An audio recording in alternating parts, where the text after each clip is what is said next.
మాధవపెద్ది పుణ్యశీలా ప్రసాద్ రాగంలో రంగులు నవల పఠనానికి మీ అందరికీ స్వాగతం. నిన్న పీడియాట్రిషన్గా మూర్తి, గైనకాలజిస్ట్గా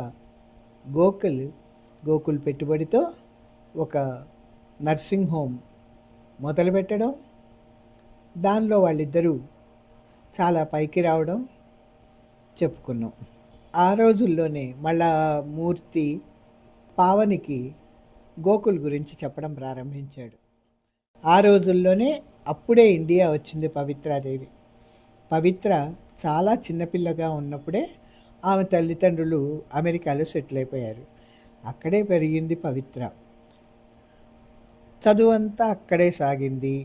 అయినా పవిత్రకి మన భారతదేశంలో మన సంప్రదాయాలంటే చాలా ఇష్టం. పవిత్ర తెలుగు అనర్గళంగా మాట్లాడేది. రాయడం, చదవడం కూడా వచ్చాము అమ్మకి. నిజమా? ఎట్లా అడిగింది పావని. ఎట్లా ఏముంది, ఇంట్లో తల్లిదండ్రులు తెలుగులోనే మాట్లాడేవాళ్ళు.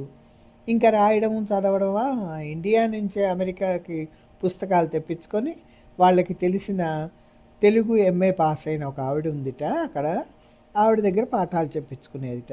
మనసుంటే మార్గం ఉండదా? అవునులే, నిజమే. మన దేశం గురించి పుస్తకాల్లో చదివి మన దేశం అంటే పవిత్రమైన భావాల్ని మనసులో నిలుపుకొని ఇండియా వచ్చింది ఈసారి పవిత్ర. పవిత్రతో మాట్లాడిన ప్రతి వాళ్ళకి ఇండియా అంటే ఖచ్చితంగా నచ్చి తీరుతుంది అని అనిపించేది నాకు. వచ్చిన 10 రోజుల్లోనే మన దేశ సౌందర్యానికి ముగ్ధురాలైపోయింది. వాళ్ళ నాన్నగారు ప్రత్యేకంగా అంతా తిప్పి చూపించేవారు పవిత్రకి. మన దేశం అంతా వెళ్ళిన ఊళ్ళన్నీ బాగా నచ్చాయి పవిత్రకి. ఇంకా తిరిగి అమెరికా వెళ్ళను అంది, ఇక్కడే ఉండిపోతానంది. సరే అని తల్లి తండ్రి కాదనలేకపోయారు. పవిత్ర మేనత్త ఈ ఊళ్ళోనే ఉండేది. ఆవిడ దగ్గర పవిత్రని వదిలి వెళ్ళడానికి వాళ్ళ అమ్మ నాన్న ఒప్పుకున్నారు. పవిత్రకి టీచింగ్ లైన్ అంటే చాలా ఇష్టం. ఒక స్కూల్లో పార్ట్ టైం టీచర్గా జాయిన్ అయింది.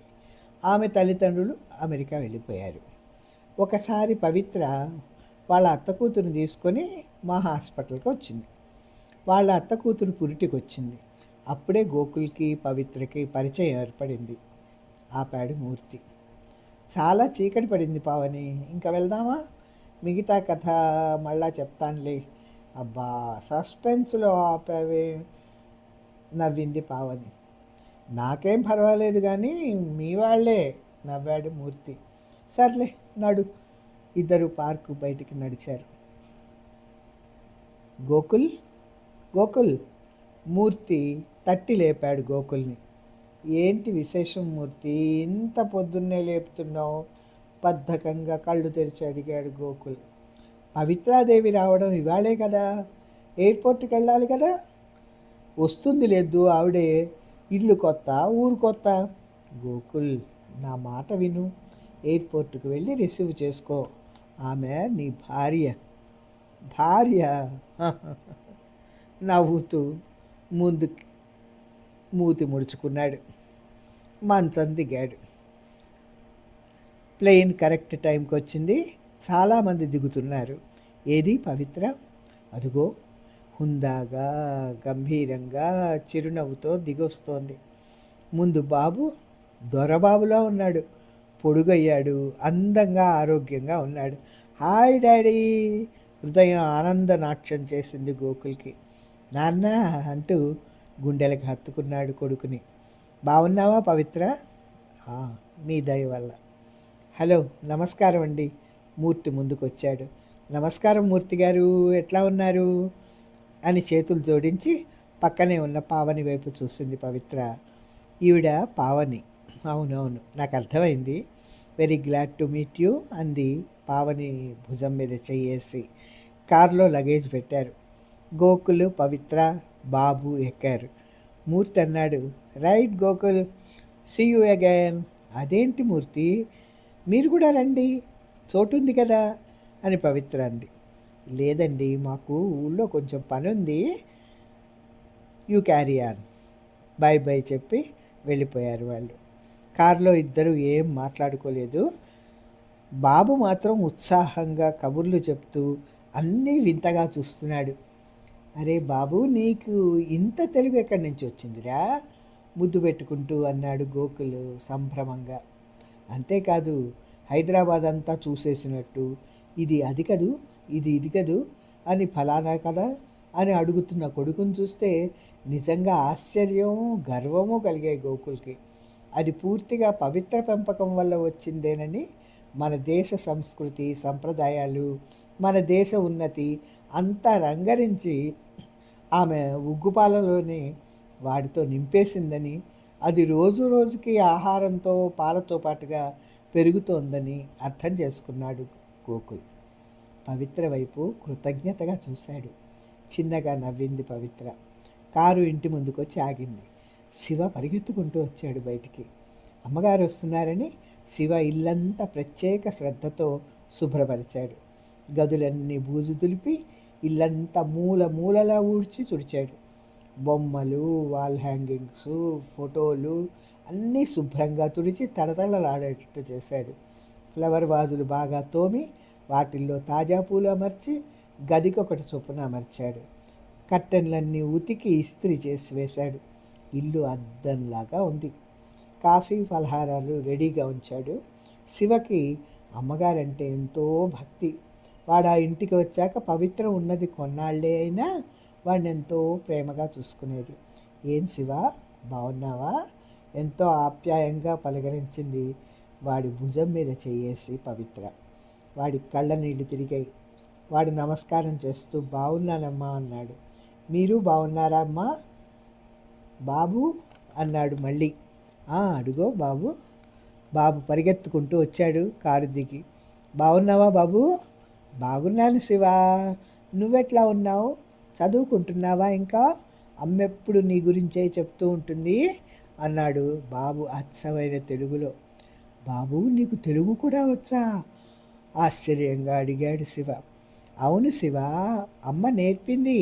అమ్మ నీకోసం మంచి ప్రెజెంట్ కూడా తెచ్చింది తెలుసా అన్నాడు బాబు. బాబు పదమ్మా లోపలికి వెళ్దాం అన్నాడు గోకుల్. పనివాడితో బాబు ఎక్కువసేపు మాట్లాడడం అతనికి ఇష్టం లేదు. కాఫీ తెచ్చిచ్చాడు శివ.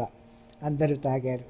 తను ఇల్లు శ్రమపడి శుభ్రపరిచానని అమ్మగారికి తెలియాలి అని శివ తాపత్రయం. అమ్మా, పూలు మన తోటలోవే, ఈ కర్టెన్లు అప్పటివే, ఉతికేటప్పటికి కొత్తగా కనిపిస్తున్నాయి కదా. అవును శివ, ఇల్లు చాలా అందంగా ఉంచావు, నిన్ను మెచ్చుకోవాలి అంది పవిత్ర వాడి మనసు కనిపెట్టినట్టు. వాడు తెగ సంతోషపడిపోయాడు. ఎన్నో కబుర్లు చెప్పాడు ఆ తర్వాత అమ్మగారితో. మామూలుగా పవిత్రే చేసేది వంట, కానీ ఆ రోజు బాగా అలసిపోయి ఉందామె. శివ తనే వంట చేసి సర్వింగ్ చేశాడు. గోకుల్ ఆ రోజు ఎక్కడికి వెళ్ళకుండా ఇంట్లోనే ఉండిపోయాడు. అంతా కలిసి భోజనం చేశారు. బాబు, శివ తప్ప గోకుల్ పవిత్ర ఎక్కువ మాట్లాడుకోలేదు. గోకులు పవిత్రతో మాటలు కలపడానికి ఎంతో ప్రయత్నం చేస్తున్నాడు, కానీ కుదరడం లేదు. భోజనం చేయగానే వెళ్ళి తన గదిలో పడుకుంది పవిత్ర. బాబు తండ్రితో కబుర్లు చెప్తూ ఉన్నాడు మధ్యాహ్నం అంతా. సాయంత్రం పావని, మూర్తి వచ్చారు. పావని, పవిత్ర కాసేపట్లోనే మంచి స్నేహితులైపోయారు. నవ్వుకుంటూ మాట్లాడుకుంటున్నారు. మంచి సెలక్షన్ ఇది పావని, మూర్తి గారు బుద్ధిమంతుడు అంది పవిత్ర. మూర్తి మనసు చివుక్కుమంది. ఎప్పుడో ఎక్కడో ఏదో తను తప్పు చేసినట్టు బాధపడ్డాడు. గోకుల్ మనసు ఈర్ష్యతో భగ్గుమంది. మూర్తి బుద్ధిమంతుడంటే తను కాదనేగా. కాసేపు అవి ఇవి మాట్లాడుకున్నాక ఇంకా వెళతామని లేచారు వాళ్ళు. లేదు భోజనం చేసి వెళ్ళండి అని పవిత్ర ఆపింది. భోజనాలు చేసి కబుర్లయ్యి వాళ్ళు వెళ్ళేసరికి 10 దాటింది. బాబు నిద్రపోయాడు. శివ కూడా పని ముగించుకుని పడుకున్నాడు. పవిత్ర మధ్యాహ్నం పడుకున్నందువల్ల నిద్ర రాక బాబు మంచం పక్కగా కుర్చీలో కూర్చొని ఏదో పుస్తకం తిరిగేస్తోంది. గోకుల్ వచ్చాడు లోపలికి. నిద్ర రాలేదా అన్నాడు. లేదన్నట్టు తల ఊపింది.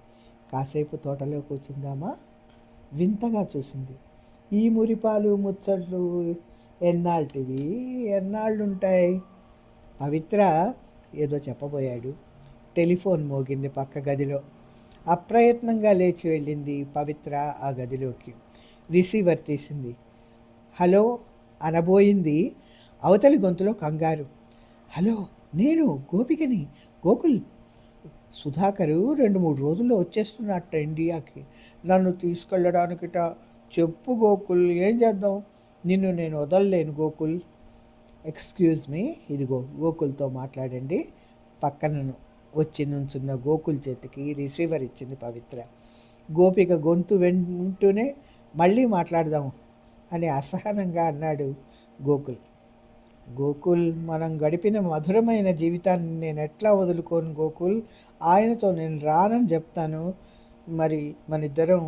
అబ్బా గోపిక, ఏం పర్వాలేదులే, ఆ మందు వేసుకో. ఓకే, తర్వాత మాట్లాడదాం. గోకుల్, ఉండు, పెట్టేయకు. ఏమిటి నీ మాటలు చిత్రంగా ఉన్నాయేంటి? నేను పొద్దున్నుంచి ఎన్నిసార్లు నీతో మాట్లాడడానికి ప్రయత్నిస్తున్నానో తెలుసా? కాసేపు మీ ఫోన్ పనిచేయలేదు, కాసేపు మా ఫోన్ డెడ్ అయింది. తర్వాతే ఇప్పుడే కనెక్షన్ కుదిరింది. గోకుల్ ఇంకేం మాట్లాడకుండా ఫోన్ పెట్టేశాడు. అప్పటికే అతనికి ఒళ్ళంతా చెమటలు పట్టేశాయి. పవిత్ర వినలేదు కదా ఈ మాటలు. పొద్దుటి నుంచి కళగా ఉన్న పవిత్ర మొహం కళాహీనమైపోయింది. మాట్లాడకుండా బాబు గదిలోకి వెళ్ళి తలుపు వేసేసి పడుకుంది. ఏం చేయలేక నిస్సహాయుడైపోయాడు గోకుల్.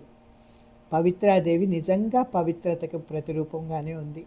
చేతులెత్తి నమస్కారం చేయాలనిపిస్తుంది. తెలుగుదనం అంతా మూసపోసినట్టుంది. నువ్వు చెప్పింది నిజమే. ఆమెను చూసిన ఎవరైనా ఆమె తనకి ఆత్మీయురాలు అనుకునే తీరుతారు అంది పావని. ఆమె కళ్ళలో పవిత్ర పట్ల ఆరాధన మెరుస్తోంది. నేను చెప్పలేదు? ఆమె నీ భార్యగా కలిగిన మావాడు అదృష్టవంతుడు. ఆ అదృష్టం గుర్తించలేకపోతున్నాడు. అది వాడి దురదృష్టం. మూర్తి, ఆ రోజు సగంలో వదిలేసి గోకుల కథ ఎప్పుడు చెప్తావు? పూర్తి ఎప్పుడు చేస్తావు? నాకు తెలుసుకోవాలనుంది. చెప్తానులే, రేపు ఆదివారం. అబ్బా, ఆదివారం దాకానా? ఇప్పుడేం రాజకార్యాలు ఉన్నాయట? ఇప్పుడు చెప్పరాదు? చెప్తే ఏమి ఇస్తావు? కొంటెగా అడిగాడు. ఏమి ఇవ్వమంటావు? Ice cream ఇప్పిస్తాలే. నాకేం ఐస్ క్రీమ్ వద్దు. కాస్త వెచ్చగా హుషారు కలిగించేది కావాలి. పోనీ కాఫీ వెరీ స్ట్రాంగ్ది ఇస్తాలే, సరేనా? వెక్కిరించి లోపలికి వెళ్ళింది పావని. నవ్వుకున్నాడు మూర్తి. కాఫీ తెచ్చిచ్చింది పావని. నాకింత వద్దు, 50-50 అన్నాడు సాసర్లో పోసి ఆమెకిస్తూ. ఆమె అందుకుంది. కప్పు సాసర్లు బాగున్నాయి మూర్తి, ఎంత కొన్నావు? ధర చెప్పి, మరి నువ్వు ఆర్డర్ వేశాక తప్పుతుందా అన్నాడు. కాఫీ తాగడం అయింది. ఇక్కడైనా పబ్లిక్ గార్డెన్స్కి వెళ్ళాలా? పబ్లిక్ గార్డెన్స్కే అయితే పద. జనం ఎక్కువగా లేని చోట ఒకరికొకరు ఎదురుకుండా కూర్చుని కాసేపు ఆలోచిస్తున్నట్టుండిపోయాడు మూర్తి.